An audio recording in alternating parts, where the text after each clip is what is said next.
जय हिंद दोस्तों। आज 2 जुलाई 2022 है। दैनिक जागरण के राष्ट्रीय संस्करण का कंप्लीट न्यूज़ एनालिसिस करेंगे जो यूपीएससी, स्टेट पीसीएस या किसी भी वनडे एग्जाम के प्रीलिम्स, मेंस और इंटरव्यू तीनों ही पर्सपेक्टिव से इम्पॉर्टेंट होगा। आगे बढ़ने से पहले हमारे चैनल पे नए हैं तो सब्सक्राइब कर दें, अपने दोस्तों के साथ, कलीग के साथ इसे शेयर कर दें। कोई क्वेश्चन पूछना चाहते हैं, कोई सुझाव देना चाहते हैं, कमेंट सेक्शन में दे सकते हैं और वीडियो को निश्चित तौर पे लाइक कर दें। दोस्तों, जिन लोगों ने टेलीग्राम चैनल नहीं ज्वाइन किया है जाकर के ज्वाइन कर लीजिएगा।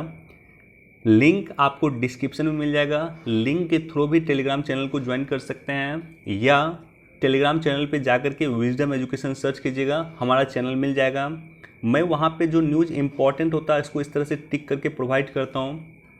न्यूज़ पढ़ना इंपॉर्टेंट है, पेपर पढ़ना काफ़ी इंपॉर्टेंट है। पेपर आप सभी लोग पढ़ा करें, मेरा आप सभी से हम्बल रिक्वेस्ट है। पेपर पढ़ने से आपकी क्लैरिटी और स्पष्ट होती है, तो पेपर ज़रूर आप लोग पढ़ें। और जो अदर इन्फॉर्मेशन मुझे शेयर करना होता है या कोई अन्य पीडीएफ शेयर करना होता है, मैं वहाँ पे आपके लिए शेयर कर देता हूँ। साथ ही साथ आज मैं एक नया सीरीज आपके लिए लेकर आ रहा हूँ 67th बीपीएससी प्रीलिम्स के लिए। बिहार का जो स्पेशल करेंट अफेयर होगा, बिहार के करेंट अफेयर आज से हम लोग डिस्कस करेंगे। शाम में मैं वीडियो अपलोड कर दूंगा। आज शाम में 8 बजे मैं वीडियो अपलोड कर दूंगा 67 बीपीएससी प्रीलिम्स के लिए। और मंथली वाइज हम लोग करंट डिस्कस करेंगे। जनवरी 2022 से लेकर के वर्तमान तक के करंट को हम लोग डिस्कस करेंगे। चलिए शुरुआत करते हैं। फर्स्ट पेज पे जो ये न्यूज़ है, ये न्यूज़ अपने आप में काफ़ी इम्पॉर्टेंट है। माननीय सर्वोच्च न्यायालय ने कहा है कि देश से माफ़ी मांगे नुपुर शर्मा। केंद्र की सत्ताधारी पार्टी के राष्ट्रीय प्रवक्ता होने के नाते इनका फर्ज था कि इस तरह के स्टेटमेंट से इन्हें बचना चाहिए था, लेकिन ये स्टेटमेंट दी और उसके बाद हमने देखा है कि देश में किस तरह से हिंसा का माहौल भड़का है, हिंसा का माहौल बना है। जैसे वेस्ट बंगाल का माहौल आप देख लीजिए या उदयपुर की जो घटना है, इसके पीछे भी कहीं न कहीं इनके स्टेटमेंट का प्रभाव है। कतर और खाड़ी देशों में भारत के राजदूत को बुला करके सम्मान किया गया। तो आवश्यकता इस बात की है कि इस तरह से स्टेटमेंट से बचा जाना चाहिए था और ख़ास करके जो राष्ट्रीय प्रवक्ता हैं उनको इस तरह के स्टेटमेंट नहीं देना चाहिए था। माननीय सर्वोच्च न्यायालय की टिप्पणी से मैं बिल्कुल सहमत हूँ कि इन्हें देश के सामने आकर के माफ़ी मांगना चाहिए था। और साथ ही साथ मैं माननीय सर्वोच्च न्यायालय से यह भी अपेक्षा करता हूँ कि माननीय सर्वोच्च न्यायालय भी मीडिया के लिए विशेष रूप से गाइडलाइन जारी करें। देखिए, मीडिया क्या कर रही है कि आज अपनी भूमिका को सीमित कर रही है। वो इस तरह से डिबेट करवाती है, हिंदू मुस्लिम का डिबेट अधिक करवाती हैं। अब हिंदू मुस्लिम के डिबेट करवाने में उसको खर्च नहीं आता और टीआरपी भी मिल जाता है, तो इसलिए मीडिया इस चीज़ को अभी हाईलाइट करती है। लेकिन वही मीडिया कभी आप देखिए, बिहार में बाढ़ है तो बिहार के बाढ़ को लेकर के वो चर्चा नहीं करती है। क्योंकि बिहार के बाढ़ को लेकर के जब चर्चा करना शुरू करेगी तो उसको अपना एक रिपोर्टर कोसी के क्षेत्र में रखना होगा, क्या असम में बाढ़ आ रही है तो असम के क्षेत्र में रखना होगा, तो रिपोर्टर रखने का खर्चा, उसके बाद एक वैन होता है, उस वैन को रखने का खर्चा, कई सारा खर्चा है जो अगर ग्राउंड में वो रिपोर्टर रखेगा तो उसको काफ़ी खर्च होगा। तो इसलिए आज ग्राउंड रिपोर्टिंग समाप्त हो गई और इस तरह से टीवी कल्चर का या टीवी डिबेट का कल्चर इस तरह से शुरू हो गया। अगर बिहार पे बाढ़ पे वो चर्चा करेगी तो विश्व में किस किस देशों ने बाढ़ नियंत्रण को लेकर के क्या क्या उपाय किया है। मसलन नीदरलैंड मॉडल काफ़ी चर्चा में रहता है बाढ़ प्रबंधन को लेकर के। तो इन सब पे मीडिया को चर्चा करना होगा, इन सब पे मीडिया को रिसर्च करना होगा, जिसमें मीडिया को पैसा भी खर्च होगा, समय भी लगेगा। तो समय और पैसा दोनों बचाने के लिए मीडिया इस तरह का डिबेट को बढ़ावा दे रही है। तो मैं अपेक्षा करता हूं कि माननीय सर्वोच्च न्यायालय मीडिया के लिए भी एक विशेष रूप से गाइडलाइन जारी करें, जहां पे मीडिया क्या करती है कि दोनों ही धर्म के एक्सट्रीम विचारधारा के लोगों को बुलाता। दोनों ही धर्म में मॉडरेट विचारधारा के लोग हैं, चाहे वो हिंदू हो, मुस्लिम हो, सिख हो, ईसाई हो, कोई भी धर्म हो, वहां पे मॉडरेट विचारधारा के लोग हैं।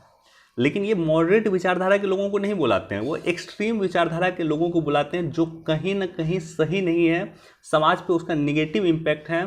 तो माननीय सर्वोच्च न्यायालय भी मीडिया के लिए विशेष रूप से इस तरह के गाइडलाइन जारी करे। जिस तरह से गाइडलाइन आप देखिए, माननीय सर्वोच्च न्यायालय ने विशाखा गाइडलाइन जारी किया था कि कार्यस्थल पे, विशाखा गाइडलाइन क्या है कि कार्यस्थल पे महिलाओं के उत्पीड़न को रोकने के लिए विशाखा गाइडलाइन है। तो उसी तरह से मीडिया के लिए एक अलग गाइडलाइन माननीय सर्वोच्च न्यायालय जारी करे। मैं ये अपेक्षा करता हूँ माननीय सर्वोच्च न्यायालय से। बाकी नुपुर शर्मा जी को जल्द से जल्द देश के सामने आकर के माफ़ी मांगनी चाहिए, मैं बिल्कुल इससे सहमत हूँ, ताकि ये घटना कम हो, ये घटना समाप्त हो। बहुत हो चुका, भारत में वर्षों से हिंदू मुस्लिम सिख ईसाई आप साथ में रहते हैं। हम लोगों ने बचपन में नारा लगाया है कि हिंदू मुस्लिम सिख ईसाई आपस में हम भाई भाई। तो इस तरह की घटना शांत हो, इस तरह की घटना समाप्त हो, इसके लिए आवश्यकता है कि नुपुर शर्मा जी भी आकर के देश के सामने माफ़ी मांगे। ये माननीय सर्वोच्च न्यायालय का स्टेटमेंट है। मनी लॉन्ड्रिंग मामले में सत्येंद्र जैन के 2 सहयोगी गिरफ्तार। अब देखिए, ये मनी लॉन्ड्रिंग का जो केस चलता है, ये बेसिकली ईडी करती है। मनी लॉन्ड्रिंग को रोकने के लिए हमारे पास केंद्रीय एजेंसी ईडी है, इन्फोर्समेंट डायरेक्टरेट है, हिंदी में इसे प्रवर्तन निदेशालय कहते हैं। ईडी के बारे में कई बार हमने डिस्कस किया है, लेकिन ईडी बेसिकली यहाँ पे देखिए, मनी लॉन्ड्रिंग के रोकने के लिए एक एक्ट हमारे पास है, prevention of money laundering act, PMLA कहते हैं, 2002 में आया था। तो prevention of money laundering act और साथ ही साथ फॉरेन एक्सचेंज मैनेजमेंट एक्ट 1999, ये 2 एक्ट का उल्लंघन होता है तब ईडी एक्शन लेती है। तो ईडी के बारे में याद रखिएगा, prevention of money laundering act 2002 और फॉरेन एक्सचेंज मैनेजमेंट एक्ट 1999 का उल्लंघन होता है तभी ईडी एक्शन लेती है। मोदी और पुतिन की द्विपक्षीय कारोबार बढ़ाने का राज। देखिए, पीएम मोदी ने रूस के राष्ट्रपति व्लादिमीर पुतिन से बातचीत किया है और दोनों ने इस बात पर सहमति जाहिर की है कि दोनों देशों के द्विपक्षीय कारोबार को और बढ़ाया जाए। इम्पोर्टेंट क्या? इम्पोर्टेंट ये है कि जिस तरह से रूस यूक्रेन की लड़ाई चल रही है, भारत देखिए G7 में भी पार्टिसिपेट कर रहा है एक तरह से, और भारत दूसरी तरफ देखिए ब्रिक्स में भी पार्टिसिपेट कर रहा है, तीसरी तरफ देखिए भारत रूस के राष्ट्रपति से भी बातचीत करता है। और रूस यूक्रेन की जिस तरह से लड़ाई चल रही है, उसमें मुझे लगता है कि इस लड़ाई को रोकने में विश्व का सिर्फ एक देश जो काम कर रहा है वो भारत कर रहा है। अदर देश लड़ाई भड़काने का काम करता है, लेकिन भारत लड़ाई को कंट्रोल करने का काम करता है। क्योंकि आपको याद होगा कि भारत ने रूस के राष्ट्रपति से भी बातचीत किया और भारत ने यूक्रेन के राष्ट्रपति से भी बातचीत किया। भारत का कहना है कि इस लड़ाई को रोकने का सिंपल समाधान है और एकमात्र समाधान है, और वो समाधान है कि रूस और यूक्रेन दोनों के राष्ट्राध्यक्ष, दोनों के राष्ट्रपति आपस में बातचीत करें और आपस में बातचीत कर इस मुद्दे का समाधान करें। अगर आप देखिए G7 देश क्या करता है, तो G7 देश यूक्रेन को हथियार देने का काम करता है। हथियार देने से निश्चित तौर पे युद्ध भड़केगा। चीन देखिए, चीन क्या करता है कि ये रूस को उकसाने का काम करता है, इससे भी युद्ध भड़केगा। तो भारत ही एक बीच का रास्ता निकालने का काम करता है कि भारत दोनों देशों के राष्ट्रीय अध्यक्ष को कहता है कि आप आपस में मिल के बातचीत कीजिए, यही समाधान का एकमात्र रास्ता है। भारत रूस संबंधों की मैं बात करूं, और एक कोटेशन है हेनरी किसिंजर का। हेनरी किसिंजर अमेरिका के विदेश मंत्री रह चुके हैं। निक्सन जो अमेरिका के राष्ट्रपति थे उनके सलाहकार रह चुके थे और उन्हीं के समय में अमेरिका के विदेश मंत्री थे। जब भी आपको इंटरनेशनल रिलेशन पे कभी भी कोई भी आपको मेंस में कुछ लिखना हो तो आप इसको कोट कर सकते हैं, हेनरी किसिंजर के स्टेटमेंट कि अंतर्राष्ट्रीय संबंधों में ना तो कोई अस्थायी दोस्त होता है और ना ही कोई अस्थायी दुश्मन होता है, बल्कि अस्थायी हित निहित होता है, परमानेंट हित निहित होता है।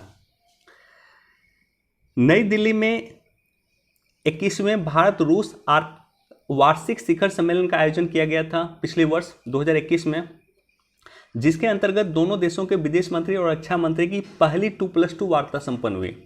देखिए 2+2 वार्ता क्या होता है? 2+2 वार्ता आपने खूब सुना होगा।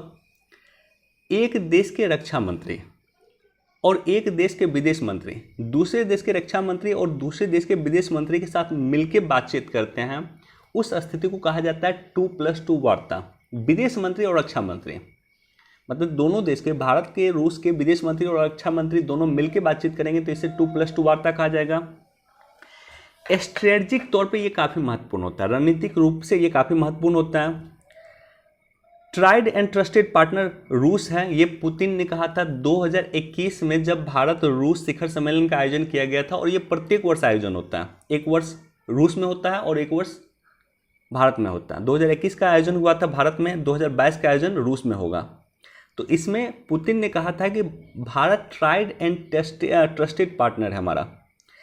बहुत स्थिति में आप देखिएगा 1971 की जंग में देखिए रूस ने किस तरह से भारत का साथ दिया, और बहुत ही कंडीशन में आप देखेंगे, बहुत जगह आप देखेंगे कि जहाँ पे जो अमेरिका ने भारत पे सैंक्शन लगाया, अगर यूनाइटेड नेशन सिक्योरिटी काउंसिल में सैंक्शन लगाने का प्रस्ताव लाया तो रूस ने उसे खारिज कर दिया। तो बहुत बार रूस ने भारत को सेव करने का प्रयास किया। भारत के लिए रूस इंपॉर्टेंट क्यों है, देखिए इस पर मैं सेपरेट वीडियो बना दूंगा मैं, लेकिन कुछ पॉइंट के साथ आपके साथ डिस्कस करता हूँ, बहुत डिटेल में डिस्कस नहीं करूंगा। चीनी आक्रमक को कंट्रोल करने के लिए भी हमें रूस की आवश्यकता है। आर्थिक जुड़ाव के उभरते नए क्षेत्र, अर्थव्यवस्था के लिए भी हमें रूस की आवश्यकता है। वर्तमान में हम लोग देख रहे हैं किस तरह से हम लोग तेल मंगा रहे हैं रूस से, और रूस से तेल मंगाने के संदर्भ में अगर आप देखिए, हम सबसे अधिक इराक से तेल मंगाते हैं आज भी। दूसरे नंबर पे अब रूस आ गया, जो रूस 10वें नंबर पे आता था तेल मंगाने के संदर्भ में, आज दूसरे नंबर पे आ गया, और सऊदी अरब तीसरे नंबर पे आ गया। तो हमारी जो एनर्जी की आवश्यकता है, उसकी आवश्यकता के फुलफिलमेंट के लिए भी हमें रूस की आवश्यकता है। आतंकवाद का मुकाबला करने के लिए भी हमें रूस की आवश्यकता है। बहुपक्षीय मंचों पे समर्थन के लिए भारत एनएसजी का पार्ट बनना चाहता है, न्यूक्लियर सप्लाई ग्रुप का पार्ट बनना चाहता है। Bharat United nation security council का परमानेंट मेंबर बनना चाहता है। तो ऐसी स्थिति में हमें रूस की आवश्यकता होगी। और सबसे इम्पॉर्टेंट, भारत आज भी अपनी 65% रक्षा खरीद के लिए रूस पे निर्भर है। तो ये कई सारा पर्सपेक्टिव है जो इस बात का संकेत देता है कि भारत और रूस के संबंध आज भी मजबूत हैं, और रूस यूक्रेन युद्ध के बाद भारत और रूस के संबंध और मजबूत हुए हैं, क्योंकि हम ऊर्जा पे बहुत हद तक रूस पे डिपेंड हो गए हैं। रूस से तेल खरीदने के मामले में हम सेकेंड नंबर पे आ गए हैं।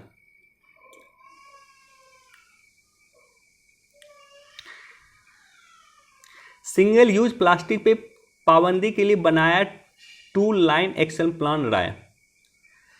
देखिए मैं यहाँ पे ये इसलिए शो कर रहा हूँ इस न्यूज़ को, हालांकि दिल्ली का न्यूज़ है, बहुत ज़्यादा इम्पोर्टेंट नहीं है, लेकिन दिल्ली सरकार ने एक बिजनेस ब्लास्टर कार्यक्रम लाया था, जिसमें अपने 11th-12th के बच्चों को वो 2000 रुपये देते थे, और साथ ही साथ उन्हें बोलते थे कि आप जिस क्षेत्र में काम करना चाहते हैं आप काम कर सकते हैं। यानी जो बिज़नेस आप इनिशिएट करना चाहते हैं, इनिशिएट करके आप अपना प्रस्ताव रखिए स्कूल के सामने में। उसी में मैं एक बच्चा को देखा, उन्होंने एक प्लास्टिक बनाया था, जो प्लास्टिक जो है जो सिंगल यूज प्लास्टिक है उसका एक विकल्प था, एक विशेष तरह का प्लास्टिक था जो कुछ ही दिनों में नष्ट हो सकता है, उसको जलाने पे उतना स्मेल वगैरह पे नहीं आ रहा था। तो फिलहाल वो बच्चा जो है, मैं टेलीग्राम पे होगा तो शेयर कर दूंगा, उसका वीडियो आप लोग देखिएगा। दिल्ली स्कूल का एक बच्चा सिंगल यूज प्लास्टिक का विकल्प बनाने का प्रयास कर रहा है, और उसकी लेबोरेटरी टेस्ट वर्तमान में भारत सरकार कर रही है। अगर वो सफल हो जाता है तो हमारे पास प्लास्टिक का विकल्प मौजूद होगा।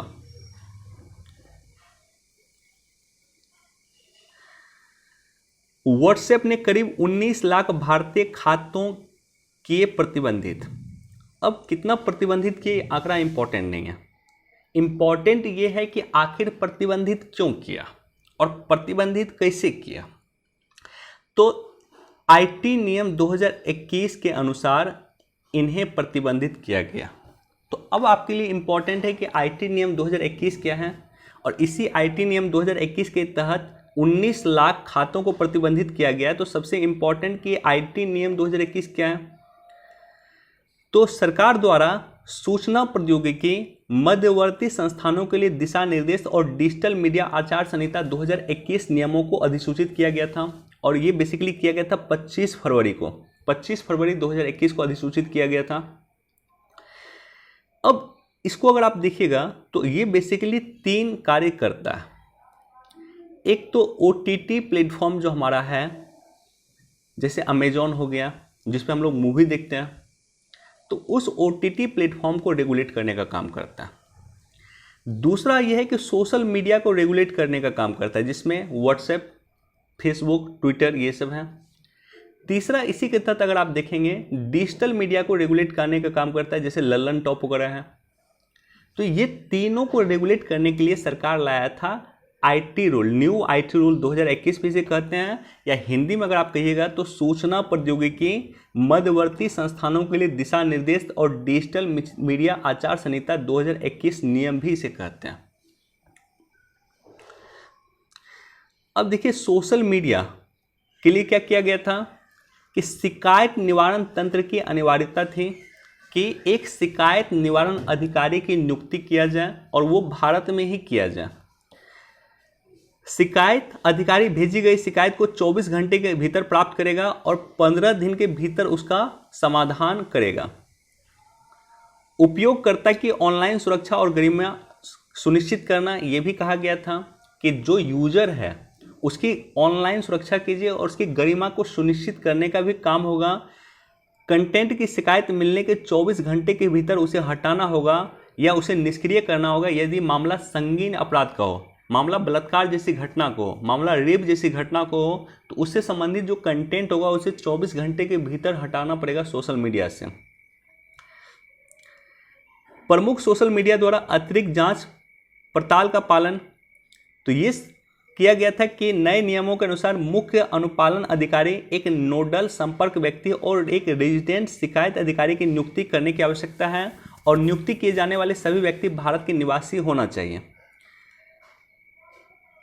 अनुपालन रिपोर्ट, तो मासिक स्तर पे आपके पास रिपोर्ट होना चाहिए कि एक मंथ में आपने कितना डाटा को हटाया है या कितना कंटेंट को हटाया है, कितने गलत सामग्री को आपने अपने चैनल से हटाया है या व्हाट्सएप से हटाया, इसका मंथली लेवल पे रिपोर्ट आपके पास होना चाहिए। और सबसे इम्पॉर्टेंट यह है कि फर्स्ट सेंडर की पहचान सुनिश्चित करना चाहिए। सोशल मीडिया के माध्यम से किस तरह से उत्पाद फैलाया जाता है, किस तरह से घटनाएं फैलाई जाती हैं, किस तरह से अफवाह फैलाया जाता है, तो अफवाह जो फैलाया जाता है उसमें सबसे बड़ी भूमिका होती है जो फर्स्ट सेंडर है। मान लीजिए मैंने यहाँ पे एक मैसेज बनाया, उस मैसेज को मैंने एक ग्रुप पे सेंड किया, उस ग्रुप में 10 लोगों ने 100 लोगों को सेंड किया, उस 100 लोगों ने 1000 लोगों को सेंड किया, इसी तरह से अफवाह फैलाया जाता है। लेकिन इस सब में सबसे बड़ा दोषी कौन है? मैं हूँ, क्योंकि मैंने ही उस मैसेज को क्रिएट किया था। तो मेरी पहचान सुनिश्चित हो चुकी है, मैं फर्स्ट सेंडर हूँ, मेरी पहचान सुनिश्चित हो सके इसकी लिए आवश्यक है कि जो सोशल मीडिया है वो ये आइडेंटिफाई करे कि फर्स्ट सेंडर कौन है। गैर कानूनी सामग्री को हटाना, इस तरह का कई सारा काम किया गया है। मैं तीनों को डिटेल से डिस्कस नहीं कर रहा हूँ, आई थिंक मैंने इस पर सेपरेट वीडियो बनाया था इस टॉपिक पे, चूँकि पिछले 1.5-2 वर्ष से ये चर्चा में। अधिकारों की लड़ाई के बीच बंगाल के राज्यपाल ने की कुलपति की नियुक्ति। राज्यपाल को राज्य का कुलाधिपति कहा जाता है। कुलाधिपति मतलब कुलपतियों के अधिपति। तो कुलपति की नियुक्ति करने की जो पावर है वो बेसिकली राज्यपाल के पास। अभी हो क्या रहा है बंगाल में कि बंगाल विधानसभा के द्वारा एक बिल लाया गया जिसमें कहा गया कि कुलाधिपति अब राज्यपाल ना होकर के कुलाधिपति अब मुख्यमंत्री होंगे। लेकिन सवाल ये होता है कि ये जो बिल आया है, इस बिल जाएगा किसके पास? राज्यपाल के पास जाएगा, और जब तक राज्यपाल उस पर साइन नहीं करेंगे ये कानून नहीं बनेगा। तो इसलिए ये कानून फिलहाल नहीं बना। तो ऐसी स्थिति में अभी कुलपति की नियुक्ति करने की जो संवैधानिक शक्ति है या वैधानिक शक्ति है वो राज्यपाल के पास ही है। देखिए इस टॉपिक से इम्पॉर्टेंट क्या हो जाता है, अगर इसके बैकग्राउंड को आप देखिए तो इसमें इम्पॉर्टेंट हो जाता है केंद्र राज्य संबंध में राज्यपाल की भूमिका। बीपीएससी में अक्सर क्वेश्चन पूछता है केंद्र राज्य संबंधों में राज्यपाल की भूमिका क्या हो सकती है, राज्य में राज्यपाल की भूमिका क्या हो सकती है। तो ये मेंस पर्सपेक्टिव से इंपॉर्टेंट है, इसको लक्ष्मीकांत के बुक में आप लोग डिटेल पढ़ सकते हैं। एमएसपी पे बने कमेटी के लिए संयुक्त मोर्चा के नाम का इंतजार तोमर। देश में किसी आंदोलन चल रहे थे, किसान को लेकर के जब आंदोलन चल रहा था, 6 महीने से अधिक आंदोलन चला था, आई थिंक 1 वर्ष के आसपास आंदोलन चला था। उस आंदोलन के बैकग्राउंड को देखिए। उस आंदोलन में 3 कानून बेसिकली आया था।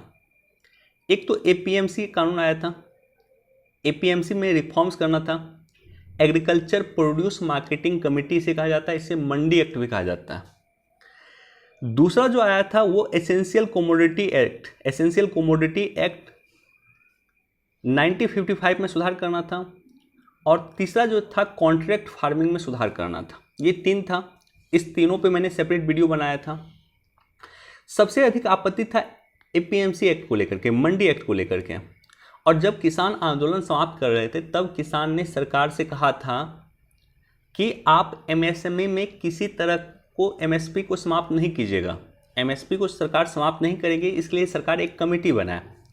सरकार कह रही है कि हम कमेटी बनाना चाहते हैं, लेकिन संयुक्त मोर्चा, किसान का जो संयुक्त मोर्चा है, अभी तक उन्होंने उस पर नाम नहीं दिया। राइट। देखिए सरकार की मंशा क्या थी। सरकार कभी भी एमएसपी को समाप्त नहीं करती है। मिनिमम सपोर्ट प्राइस को सरकार समाप्त नहीं करना चाहती थी। सरकार का ये ध्येय था, ये उद्देश्य था कि हम इस लेवल से खाद्य सामग्री की कीमत इतना क्रिएट कर दें, या इतना खाद्य सामग्री की कीमत हो जाए कि किसानों को हमें बेचने की आवश्यकता ना हो, किसानों को एमएसपी पे हमें बेचने की आवश्यकता ना हो, वो डायरेक्टली मार्केट को बेच सकें। और ये कंडीशन वर्तमान में यही कंडीशन है कि गेहूं पे एमएसपी मान लीजिए 1500 रुपया है, हालांकि ज़्यादा है, लेकिन मैं एक मान के चल रहा हूँ कि 1500 रुपया है, लेकिन मार्केट में उसको किसान को 1600-1700 रुपये मिल जाएगा। तो किसान मार्केट में बेचेगा कि सरकार को बेचेगा? सरकार 1500 रुपया दे रही है, मार्केट उसे 1700 रुपये दे रहा है, तो किसान निश्चित तौर पे मार्केट में जाकर बेचेगा। तो सरकार का यही ध्येय था कि एमएसपी को हम समाप्त नहीं करेंगे, लेकिन मार्केट में इतना कीमत हो जाना चाहिए, या मार्केट में इतनी मांग हो जानी चाहिए कि डायरेक्टली वो लोग जाकर के मार्केट में बेच सकें और अधिक पैसे में बेच सकें।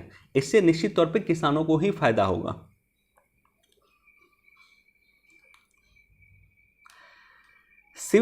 शिवसेना, शिंदे व बागी 15 विधायकों ने सुप्रीम कोर्ट पहुंचे।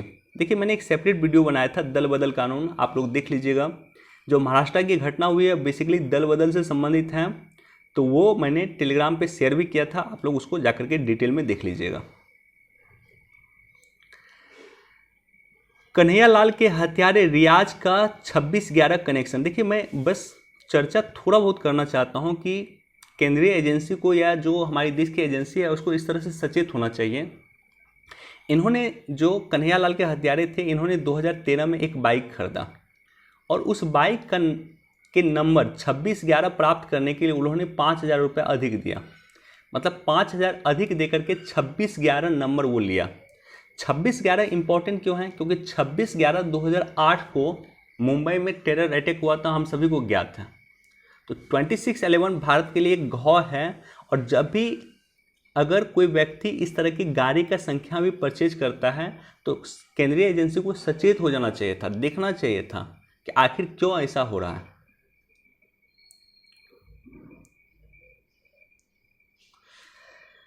केवल मदरसों नहीं, बच्चों को स्कूल भी भेजें। देखिए मैं देख रहा हूँ अब कि अब जो कई सारे मौलवी हैं, या कई सारे जो मुस्लिम धार्मिक गुरु हैं, वो कह रहे हैं कि बच्चों को मदरसों की तालीम भी आवश्यक है, लेकिन उससे भी आवश्यकता अधिक है कि स्कूली तालीम दिया जाए और वर्तमान की तालीम दिया जाए, साइंटिफिक तालीम दिया जाए, ताकि बच्चे साइंस और टेक्नोलॉजी के क्षेत्र में भी आगे बढ़ें। मेरा भी ये मानना है कि निश्चित तौर पे ये एक सकारात्मक कदम है, और मेरा मानना ये है कि धार्मिक तालीम अगर किसी को देना है तो क्लास 12th के बाद दीजिए। चाहे किसी भी धार्मिक संप्रदाय के लोग हैं, क्लास 12th के बाद, 12th करने के बाद आपका मेंटल स्टेटस डेवलप होता है किसी भी बच्चे का, तो बच्चे एक सोचने समझने की क्षमता उसमें बढ़ जाती है। उसके बाद धार्मिक तालीम दीजिए, लेकिन क्लास 12 के बाद दीजिए।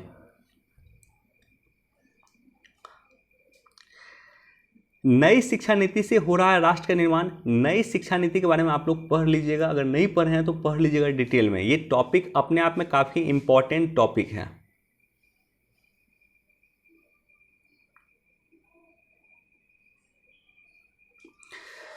चलिए एडिटोरियल में डिस्कस करता हूँ। ये पेज, जो पेज नंबर 8 और 9 पे एडिटोरियल होता है, और ये एडिटोरियल मुझे इंपॉर्टेंट दिखा। कई सारे लोगों का मैं देखता हूँ कि वो कमेंट करते हैं कि एडिटोरियल आप डिस्कस नहीं करते हैं। दोस्तों एडिटोरियल डिस्कस तभी अच्छा लगता है, या एडिटोरियल, वो एडिटोरियल नॉर्मली अच्छा होता है जिसमें किसी समस्या के बारे में दिया हो, उस समस्या के बारे में 4 से 5 पॉइंट आपको पॉजिटिव में आपको मिल जाए, उस समस्या के बारे में, उस समस्या के बारे में 4 से 5 पॉइंट आपको नेगेटिव मिल जाए, और उस समस्या का क्या समाधान हो सकता है ये मिल जाए। तब एडिटोरियल आपके लिए इंपॉर्टेंट होता है, वरना कई बार पॉलिटिकल न्यूज़ होता है एडिटोरियल में जो आपके एग्जाम पर्सपेक्टिव से इंपॉर्टेंट नहीं होता है, कई बार अन्य चीज़ें होता है जो इंपॉर्टेंट नहीं होता है। तो जो एडिटोरियल इंपॉर्टेंट होता है उसको पहली बात पढ़ें। दूसरी बात क्या है कि एडिटोरियल से खोजने का प्रयास करें कि आप किसी समस्या के क्या क्या सकारात्मक संदर्भ को देख पा रहे हैं और क्या क्या नकारात्मक संदर्भ को देख पा रहे हैं, और साथ ही साथ एडिटोरियल से एक कंक्लूजन को ड्रॉ करने का भी प्रयास करें। एडिटोरियल, अगर अच्छा एडिटोरियल आपको मिल जाए तो वो आपके सोचने की क्षमता को बढ़ा देता, एक डिफरेंट पर्सपेक्टिव आपको दे देता है सोचने के लिए। एडिटोरियल पढ़ना चाहिए, लेकिन सभी एडिटोरियल को पढ़ने की आवश्यकता नहीं है। आर्थिक मोर्चे पे अनिश्चितता। 2022-23 की पहली तिमाही समाप्त हो गई है। पहली तिमाही जो होती है अप्रैल, मई और जून की होती है। हालांकि अभी तक डाटा एग्जैक्टली हमारे पास नहीं आया, डाटा भारत सरकार ने रिलीज नहीं किया कि पहली तिमाही में भारत का क्या ग्रोथ रेट रहा है, अभी तक बिल्कुल नहीं किया है। लेकिन पहली तिमाही समाप्त हो गई है। अप्रैल, मई और जून का फर्स्ट तिमाही होता है। दूसरी तिमाही में हम लोग इंटर कर चुके हैं। अभी वर्तमान में अगर आप देखेंगे भारत के आर्थिक मोर्चे पे अनिश्चितता की स्थिति बरकरार है, लेकिन इसमें भी कुछ सकारात्मक संदर्भ आपको दिखेंगे, सकारात्मक पॉइंट दिखेंगे। पहला सकारात्मक पॉइंट ये दिखेगा कि सेवा सेक्टर में मई 2022 में पीएमआई इंडेक्स 11 वर्ष में सर्वाधिक रहा है। अगर आप बात कीजिए इंडेक्स का वेट का, तो ये है 58.9 रहा है मई महीने में सेवा सेक्टर का पीएमआई इंडेक्स। अप्रैल में ये था 57.9 था। अब पीएमआई इंडेक्स क्या होता है? पीएमआई मतलब होता है परचेजिंग मैनेजर इंडेक्स। ये सेवा के लिए भी जारी होता है अलग से, और ये मैन्युफैक्चरिंग के लिए भी अलग से जारी होता है। कोई भी राष्ट्र कितना उत्थान कर रहा है, कोई भी देश मैन्युफैक्चरिंग सेक्टर में कितना ग्रोथ कर रहा है, उसको शो करता है पीएमआई इंडेक्स। पीएमआई इंडेक्स 0 से 100 के बीच में होता है, और पीएमआई इंडेक्स का जो बेसिक पॉइंट है वो 50 है। 50 से जितना कम पीएमआई इंडेक्स होगा, यानी हमारे देश की आर्थिक इकोनॉमी कंडीशन उतना ख़राब है, हमारे देश की सर्विस सेक्टर की स्थिति उतना ख़राब है, हमारे देश के मैन्युफैक्चरिंग सेक्टर की स्थिति उतना ही ख़राब है। और 50+ जितना भी होगा, जितना अधिक 50 से अधिक होगा, इसका मतलब है कि हमारे देश की मैन्युफैक्चरिंग उतना इम्प्रूव हो रही है, या हमारे देश की सर्विस सेक्टर उतना इम्प्रूव हो रही है। ये शो करता है पीएमआई इंडेक्स। तो अभी के मई के महीने में पीएमआई इंडेक्स 58.9 रहा है सर्विस सेक्टर का, जो पिछले 11 वर्ष में सबसे अधिक है। निश्चित तौर पे इकोनॉमी के लिए एक सकारात्मक संदर्भ है कि हमारे देश में पीएमआई इंडेक्स बढ़ रहा है। मुद्रास्फीति की दर 7% के अंदर आ चुकी है। मुद्रास्फीति लगातार बढ़ रही थी और सरकार इधर लगातार इसे कंट्रोल करने का प्रयास कर रही है। हमने देखा है कि आरबीआई ने किस तरह से रेपो रेट में जो रेपो रेट 4% था, उसमें पहले 40 बेसिस पॉइंट का वृद्धि किया, और उसके बाद 50 बेसिस पॉइंट का वृद्धि करके अब रेपो रेट हमारा 4.90% हो गया। तो इस तरह से महंगाई को कंट्रोल करने के लिए आरबीआई ने कुछ स्टेप उठाए, और हम देख रहे हैं उस स्टेप का असर कि महंगाई कुछ हद तक कंट्रोल होती हुई दिख रही है, यद्यपि अभी भी कंट्रोल नहीं है। सरकार और निजी क्षेत्र बुनियादी ढांचे में निवेश कर रहे हैं, विशेष रूप से हरित ऊर्जा और इलेक्ट्रॉनिक्स वाहन पे। ये आवश्यकता क्यों है इसका? ये आवश्यकता इसलिए है कि पेट्रोल जो हम मंगाते हैं विदेश से, हमारा सबसे अधिक खर्चा होता है पेट्रोल पे।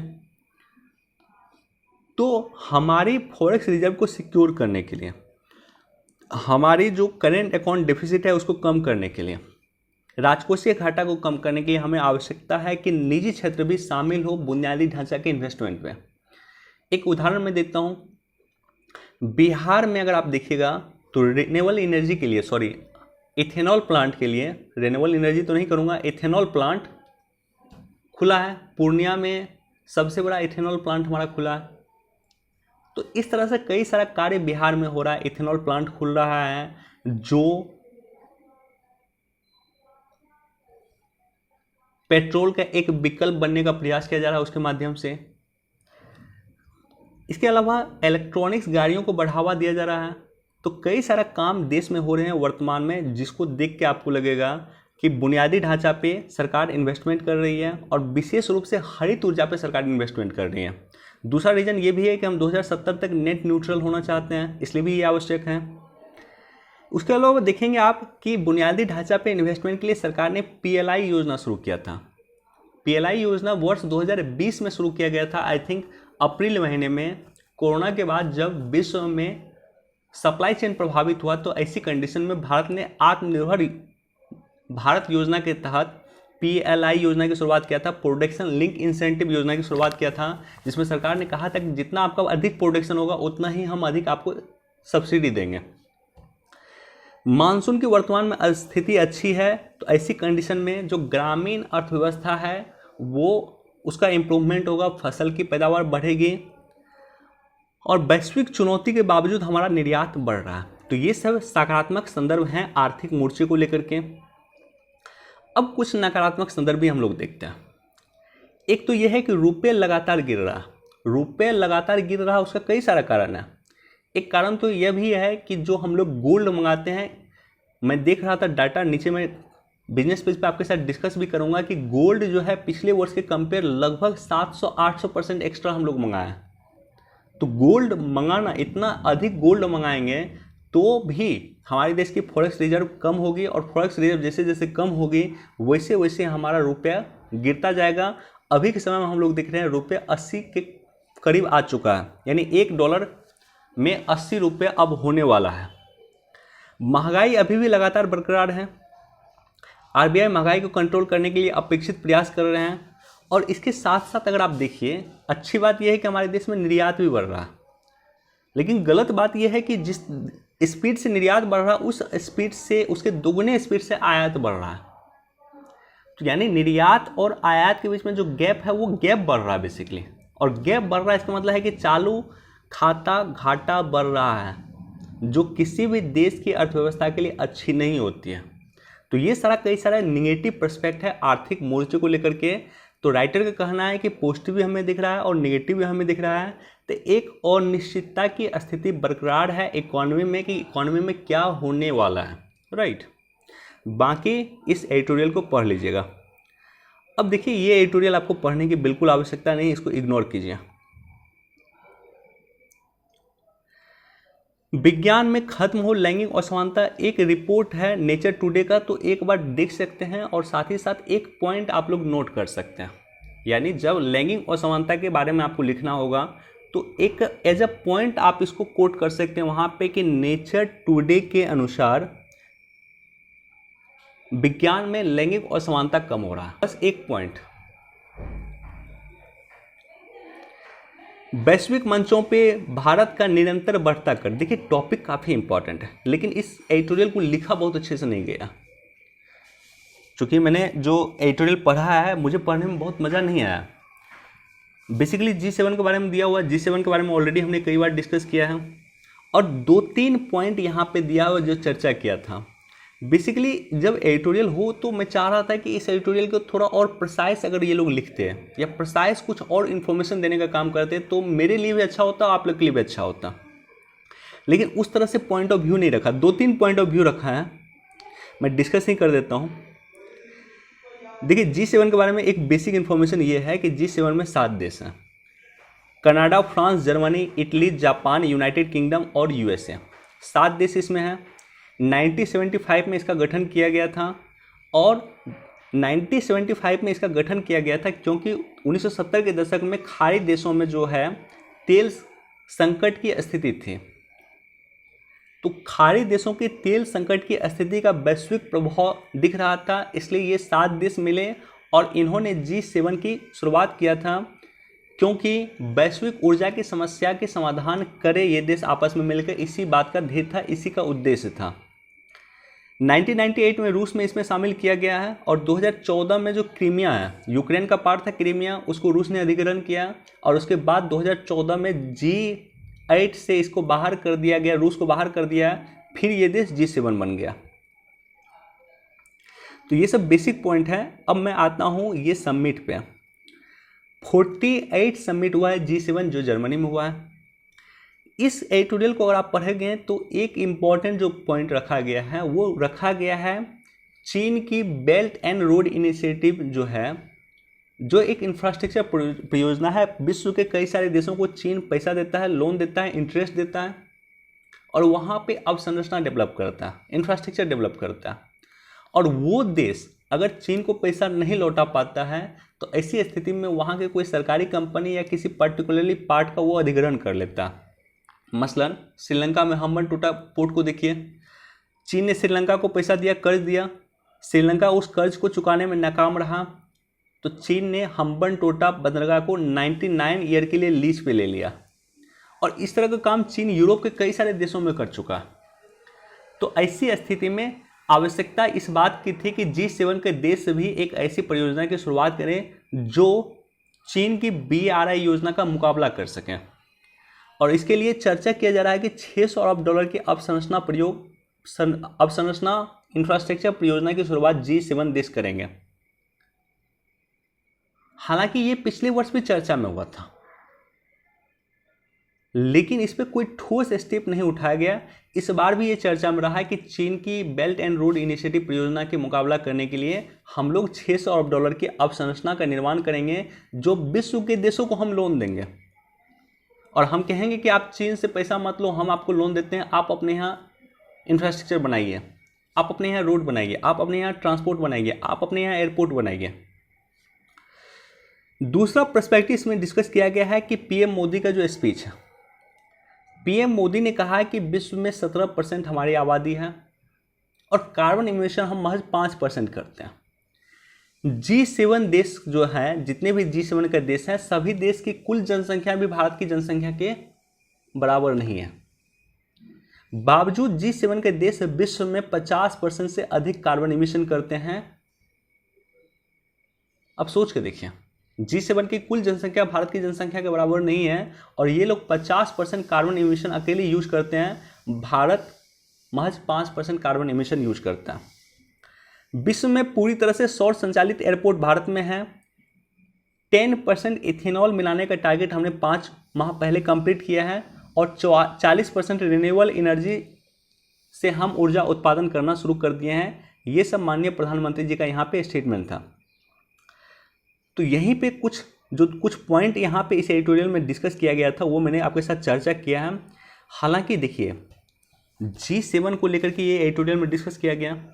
अगर यही एडिटोरियल डिस्कस किया जाता है कि भारत की वैश्विक भूमिका किस तरह से बढ़ी है तो कुछ और होता है। ये टॉपिक काफ़ी इंपॉर्टेंट है और इस टॉपिक पे मेरे पास कुछ कंटेंट है, मैं सेपरेट रूप से डिस्कस कर दूंगा कि किस तरह से वैश्विक भूमिका भारत की बढ़ी है। जिस तरह से आप देख रहे होंगे कि रूस यूक्रेन वार के दौरान भारत ने यूक्रेन से भी बातचीत किया और भारत ने रूस से भी बातचीत किया, तो ये दिखाता है कि भारत की वैश्विक भूमिका बढ़ रही है।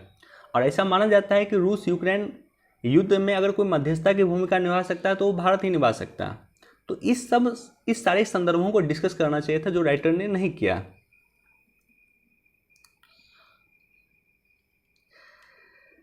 अगेन ये देखिए, यहाँ पे कुछ इंपॉर्टेंट डाटा है। पिछले साल सोने के आयात के मुकाबले इस साल मई में 789% की वृद्धि हुई है, यानी सोना का आयात में काफ़ी वृद्धि किया गया। सोने की आयात का वृद्धि, जितना अधिक सोना का आयात हम करेंगे विदेश से, उतना ही हमारा रुपये नीचे गिरेगा, हमारे करेंट अकाउंट डेफिसिट कम होगा, बढ़ेगा, हाँ, राजकोषीय घाटा हमारा बढ़ेगा। तो ऐसी स्थिति में आवश्यकता इस बात की थी कि सोने के आयात को हम प्रतिबंधित करें या सीमित करें। तो जो पहले 10.75% ड्यूटी लगता था वो अब बढ़ा करके 15% कर दिया गया है।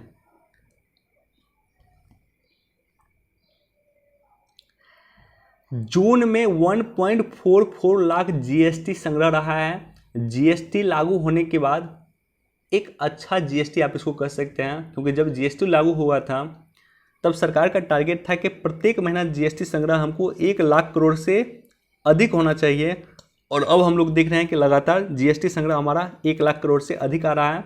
तो हमारे इकोनॉमी के लिए इसको भी एक अच्छा स्टेप के रूप में आप लोग देख सकते हैं। चीन में पकड़े गए 150 चीनी साइबर अपराधी, इसको भी एक बार आप लोग देख लीजिएगा। हांगकांग में लागू रहेगी एक देश दो प्रणाली, शी जिनपिंग। देखिए हांगकांग का इशू क्या है, हांगकांग का इशू एक बेसिक पॉइंट में डिस्कस कर देता हूँ। हांगकांग का इशू ये है कि 1997 में 1997 में तक हांगकांग चीन का एक उपनिवेश था। 1997 में हांगकांग 1997 तक ब्रिटेन का एक उपनिवेश था। ब्रिटेन वहाँ से एग्जिट कर रहा था। 1997 में ब्रिटेन ने चीन को हांगकांग सौंप दिया और कहा कि एक देश दो सिस्टम वहाँ पे लागू होना चाहिए, एक देश दो प्रणाली लागू होना चाहिए अगले 50 वर्ष तक। इसका मतलब ये हुआ कि 1997 में सौंपा है ब्रिटेन ने हांगकांग चीन को, और 2047 तक ब्रिटेन का कहना था कि आप वहाँ पे एक देश दो प्रणाली लागू करेंगे। इसका मतलब ये है कि चीन में देखिए कम्युनिस्ट सरकार है, कम्युनिस्ट पार्टी की सरकार है, लेकिन हांगकांग में लोकतंत्र था। तो इसका मतलब ये है कि 2047 तक लोकतंत्र को बरकरार रखेगा चीन। ये कमिटमेंट लिया था ब्रिटेन ने, तभी जाकर के ब्रिटेन ने हांगकांग को चीन के हवाले सौंपा था।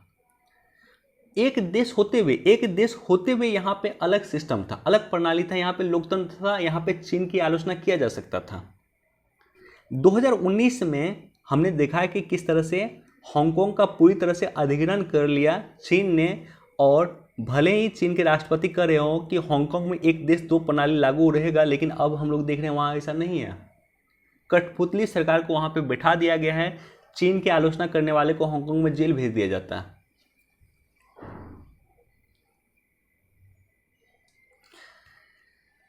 लोया जिरगा में अखुंदजादा बोले तालिबान की जीत मुस्लिमों का गर्व। तो एक तो याद रखिएगा कि लोया जिरगा जो है एक तरह से 3 दिवसीय एक प्रोग्राम बेसिकली शुरू किया गया था। लोया जिरगा 3 दिवसीय एक सेलिब्रेशन था, यह प्रोग्राम था जो अफगानिस्तान में शुरू किया गया। दूसरा यहाँ पे देखिए सूडान में तख्ता पलट विरोधी प्रदर्शन में 8 की मौत। तो जब भी इस तरह का चर्चा हो कि सुल्तान में तख्ता पलट हुआ या कहीं तख्ता पलट हुआ है, आपको सिंपली काम करना है कि गूगल मैप खोलिएगा, गूगल मैप खोल करके सूडान को सर्च कीजिएगा, सूडान का लोकेशन देख लीजिएगा कि सूडान का लोकेशन कहाँ है, क्या यह लैंडलॉक स्टेट है, अगर लैंडलॉक स्टेट नहीं है तो समुद्री सीमा में किस समुद्र को टच करता है, और साथ ही साथ इसके आसपास के देश कौन सा है, और सूडान की राजधानी कौन सी है। तो ये सब बेसिक इन्फॉर्मेशन है जो आप लोग देख लीजिएगा। यद्यपि सूडान की राजधानी जो है खार्तूम है, सूडान की राजधानी खार्तूम है। चलिए इतना ही इंपॉर्टेंट न्यूज़ था। वीडियो देखने के लिए आप सभी का धन्यवाद। Thank you so much.